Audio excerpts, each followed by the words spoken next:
Hi all, welcome to meet the right guidance. അപ്പോൾ എല്ലാവർക്കും നമ്മളുടെ wishing very happy Christmas and happy new year. ഈ week നമ്മളുടെ ഏറ്റവും അടിച്ചു പൊളിക്കുന്ന ഒരു ആഴ്ചയാണല്ലേ. അപ്പോൾ അതിൻ്റെ കൂടെ തന്നെ ഒരു സന്തോഷമായിട്ടൊരു വാർത്ത ഇങ്ങോട്ട് വരികയാണ്. നമ്മളുടെ ലീഗൽ മെട്രോളജി ഇൻസ്പെക്ടറിൻ്റെ പുതിയ നോട്ടിഫിക്കേഷൻ നമുക്ക് വരികയാണ്. അപ്പോൾ അതിനുവേണ്ടി എല്ലാവരും വെയിറ്റിംഗ് ആണ്. അപ്പോൾ അതിനെക്കുറിച്ചുള്ള എല്ലാ ഡീറ്റെയിൽസും ആണ് മിസ്സ് പറയാൻ വേണ്ടി പോകുന്നത് കേട്ടോ. അപ്പോൾ നമ്മളുടെ കാറ്റഗറി നമ്പർ 485/2022, അതായത് നമ്മുടെ കഴിഞ്ഞ തവണ നമുക്ക് വിളിച്ചിരിക്കുന്ന കാറ്റഗറി നമ്പറാണിത്. അപ്പോൾ ഇത് വരുന്ന ഡിപ്പാർട്ട്മെന്റ് എന്ന് പറയുന്നത് ലീഗൽ മെട്രോളജി ആണ്, ഡിപ്പാർട്ട്മെന്റ് ആണ്. പോസ്റ്റിന്റെ പേര് ഇൻസ്പെക്ടർ ഓഫ് ലീഗൽ മെട്രോളജി. നല്ലൊരു പോസ്റ്റ് ആണ്.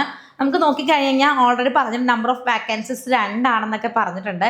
പക്ഷേ എന്നിരുന്നാൽ പോലും 16 പേർക്ക് അടുത്തോളം നമുക്ക് ഈ പ്രാവശ്യം നമുക്ക് അഡ്വൈസ്, അതായത് നമ്മുടെ കഴിഞ്ഞ തവണത്തെ നമ്മളുടെ എന്താണ് അഡ്വൈസ് പോയിട്ടുണ്ട്. അപ്പോൾ ഈ 2 കേൾക്കുമ്പോൾ നമുക്ക് ഇത്തിരി ബുദ്ധിമുട്ടാണല്ലേ. അത്രയും പേർക്കൊന്നും കിട്ടില്ല, അപ്പോൾ എന്തിനാ പഠിക്കുന്നത് എന്നൊക്കെ നമുക്ക് ചിന്തയുണ്ടാവും. പക്ഷെ അങ്ങനെ ചിന്തിക്കരുത്. ഇപ്പം 2 ആണെങ്കിലും അതിൽ ഒരാൾ നിങ്ങളായിരിക്കും എന്നുള്ള ഒരു വിശ്വാസം നമുക്ക് ഉണ്ടാവണം. എന്നിരുന്നാൽ നമുക്ക് എന്തായാലും ആ ഒരാളാകാനും സാധിക്കും. അപ്പം അതുകൊണ്ട് ഇതിന് വാക്കൻസി കുറവാണ്, പഠിക്കണ്ട എന്നൊക്കെ വിചാരിക്കും. പക്ഷെ എന്ത് ചെയ്യാം, നിങ്ങൾ പഠിക്കാം. അപ്പം അതിൻ്റെ ക്വാളിഫിക്കേഷൻ കാര്യങ്ങൾ എങ്ങനെയൊക്കെയാണെന്ന് മിസ് വഴിയേ പറയാം. അതിൻ്റെ ഏറ്റവും ഇമ്പോർട്ടൻ്റ് ആയിട്ട് വരുന്നൊരു കാര്യമാണ് സ്കെയിൽ ഓഫ് പേ എന്ന് പറയുന്നത്. 43,400 രൂപയാണ് നമുക്ക് സ്റ്റാർട്ട് ചെയ്യുന്നത്. അതുപോലെ നമുക്ക് എന്താണ് ഇതിൻ്റെ മെത്തേഡ് എന്ന് പറയുന്നത്, നമ്മളുടെ ഡയറക്റ്റ് റിക്രൂട്ട്മെൻ്റ് ആണ്. ഒറ്റ എക്സാംസേ വന്നിട്ടുള്ളൂ. അതായത് പ്രിലിംസ് മെയിൻസ് ആയിട്ട് നടക്കാറില്ല. ഇനി നമുക്കറിയില്ല ഇനി നമുക്ക് വരാൻ പോകുന്നത് എങ്ങനെയാണെന്ന് നമുക്കറിയില്ല. പക്ഷെ ഇതുവരെ വന്നിരിക്കുന്നത് പ്രിലിംസും മെയിൻസ് ആയിട്ടല്ല, ഒറ്റ എക്സാം ആണ്. 100 മാർക്കിൻ്റെ ക്വസ്റ്റ്യൻസ് ഉള്ള ഒറ്റ എക്സാം ആണ് നമുക്ക് ഇതുവരെ വന്നിട്ടുള്ളത്. അത് കഴിഞ്ഞ് നമുക്ക് എന്തായാലും ഇൻ്റർവ്യൂ ഉണ്ടാവും. കാരണം ഇത് നോക്കുകയാണെന്നുണ്ടെങ്കിൽ നല്ലൊരു പോസ്റ്റാണ്. ഈ പറയുന്ന പോലെ ഒരുപാട് പേര് നമുക്ക് നല്ല എന്താ പറയുക, നമ്മളുടെ എന്താണ് ഒരു മെട്രോളജി എന്ന് പറയുമ്പോൾ തന്നെ ആ ഒരു രീതി നമുക്ക് വർക്ക് ചെയ്യാൻ വേണ്ടി വരും. നല്ലൊരു ഡിപ്പാർട്ട്മെന്റ് വൈസ് ആണ് നമുക്കിത് നോക്കുമ്പോൾ. അതുപോലെ തന്നെ നമ്മുടെ ഏജ് ലിമിറ്റ് എന്ന് പറയുന്നത് 18 വയസ്സോടെയും 36 വയസ്സ് വരെയാണ്. അതും കൊടുത്തിട്ടുണ്ട്. നമ്മളുടെ 1986-നും 2004-ഉം ആ ഒരു ഗ്യാപ്പിൽ വരുന്നവർക്കാണ്. അത് നമ്മുടെ കഴിഞ്ഞ നോട്ടിഫിക്കേഷനാണ് കേട്ടോ. ഇനി വരാൻ പോകുന്നത് നമുക്ക് എന്താണ് പുതിയ നോട്ടിഫിക്കേഷനാണ് വരുന്നത്. എന്നാലും ഏജ് ലിമിറ്റ് 18 to 36 ആണ് വരുന്നത്. ഇനി നമ്മൾ നോക്കുമ്പോൾ ഇതിന്റെ ക്വാളിഫിക്കേഷൻ അല്ലെ, ഇതിന്റെ ക്വാളിഫിക്കേഷൻ ഇത്ര നല്ല പോസ്റ്റ് ആണെന്നൊക്കെ മിസ് പറഞ്ഞു അല്ലെ. അപ്പൊ ഇതിന്റെ ക്വാളിഫിക്കേഷൻ എന്താണെന്ന് നമുക്ക് അറിയണം. എന്താണ് graduation in science with physics as one of the subject. എന്താണ് നമ്മൾ ഡിഗ്രി പഠിക്കുന്ന സമയത്ത് ഫിസിക്സ് നമുക്ക് എന്താണ് ഒരു സബ്ജക്റ്റ് ആയിരിക്കണം, അതാണ് പറയുന്നത്. അതല്ലാതെ അത് ഏത് യൂണിവേഴ്സിറ്റിയിൽ നിന്നാണെന്നുണ്ടെങ്കിൽ ഫിസിക്സ് ഒരു വൺ ഓഫ് ദ എന്തായിരിക്കണം നമ്മുടെ സബ്ജക്റ്റ് ആയിരിക്കും. BSc ഫിസിക്സ് ആണെന്നുണ്ടെങ്കിൽ നിങ്ങൾക്ക് ഇത് ചെയ്യാൻ പറ്റും. അതുപോലെ എന്താണ് ഫിസിക്സ് നമ്മളുടെ ഗ്രാജുവേഷൻ സമയത്ത് നമ്മൾ ഈ ഫിസിക്സ് എന്നുള്ള ഒരു സബ്ജക്റ്റ് നിങ്ങൾ പഠിച്ചിട്ടുണ്ടെന്നുണ്ടെങ്കിൽ നിങ്ങൾക്ക് ഇതിലേക്ക് അപ്ലൈ ചെയ്യാനായിട്ട് പറ്റും. അതുപോലെ തന്നെ ബിടെക് ഏത് യൂണിവേഴ്സിറ്റി നിന്നാണെങ്കിലും ബിടെക് പഠിച്ചവർക്കാണെന്നുണ്ടെങ്കിലും നമുക്കിത് അപ്ലൈ ചെയ്യാൻ പറ്റും. അതും സ്ട്രീം കൊടുത്തിട്ടില്ല, അതാണ് ഇമ്പോർട്ടൻ്റ് ആയിട്ട് വരുന്നത്. ബിടെക്കാർക്ക് അപ്പം നല്ലൊരു അവസരമാണ്. സ്ട്രീം കൊടുത്തിട്ടില്ല, ബിടെക് എന്നേ പറഞ്ഞിട്ടുള്ളൂ.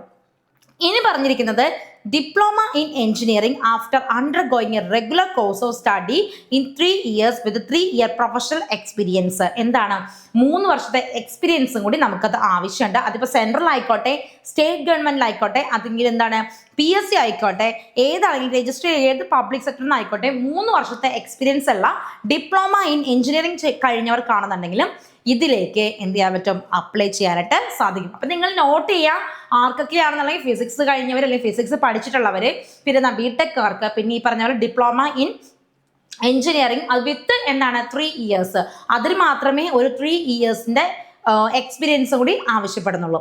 പിന്നെ പറയുന്നത് must be able to speak, read and write Malayalam നമുക്ക് എഴുതാനും വായിക്കാനും ഒക്കെ അറിഞ്ഞിരിക്കണം അല്ലേ. അത് ഇമ്പോർട്ടൻ്റ് ആയിട്ട് വരുന്ന ഒരു ഫാക്ടറാണ്. ഈ 2 കണ്ടീഷൻസേ പറഞ്ഞിട്ടുള്ളൂ. അപ്പോൾ ഈ പറഞ്ഞാൽ ലിമിറ്റഡ് ആയിരിക്കും സീറ്റ്. അതുപോലെ അപ്ലൈ ചെയ്യേണ്ട ആൾക്കാരും ലിമിറ്റഡ് ആണ്. അതാണ് നിങ്ങൾ നോക്കേണ്ടത്. ഇപ്പോൾ PSC നടത്ത എല്ലാ എക്സാംസും 10ാം ക്ലാസ്, +2, ഡിഗ്രി ഏതാണെന്നുണ്ടെങ്കിലും എല്ലാവർക്കും എഴുതാൻ പറ്റുന്ന രീതിയിലാണ് അല്ലേ.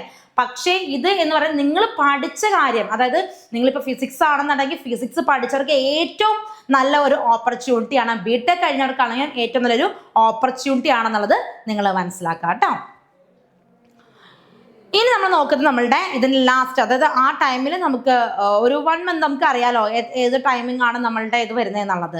ഇനി എന്താണ് നമ്മളുടെ ടോട്ടൽ അഡ്വൈസ് ഇപ്പോൾ 2 വേക്കൻസി ആണ് പറഞ്ഞിട്ടുണ്ടെങ്കിൽ 16 അഡ്വൈസ് ജോലി കിട്ടിയിട്ടുണ്ട്. അപ്പൊ അതുകൊണ്ട് ഏകദേശം നമുക്ക് നോക്കുകയാണെങ്കിൽ ഒരു 20-നടുത്തോളം നമുക്ക് വരാനും സാധ്യതയുണ്ട്.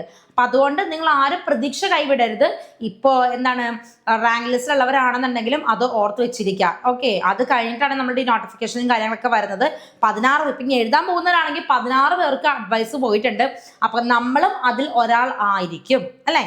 ഇനി പ്രീവിയസ് ഇയർ കട്ട് ഓഫ് ആണെങ്കിൽ 44 മാർക്കായിരുന്നു പ്രീവിയസ് ഇയർ കട്ട് ഓഫ് എന്ന് പറയുന്നത്. ഇനി എന്താണ് നമ്മുടെ subject and distributions, mark distribution ആണ് നമുക്ക് വരുന്നത്. Basics of electronic measurements system എന്ന് പറയുന്ന ഒരു സബ്ജക്റ്റ് ഉണ്ട്, 10 മാർക്കാണ്. അതിലെ basics of computer 10 mark, physics 30 mark, chemistry 30 mark, mathematics 20 മാർക്കാണ് നമുക്ക് വരുന്നത് കേട്ടോ. അപ്പൊ മൊത്തം നോക്കുകയാണെന്നുണ്ടെങ്കിൽ 100 മാർക്കിലാണ് നമുക്കിത് വരുന്നത്. 100 മാർക്കിൽ നമുക്ക് ക്വസ്റ്റ്യൻസ് ഉണ്ടാകും.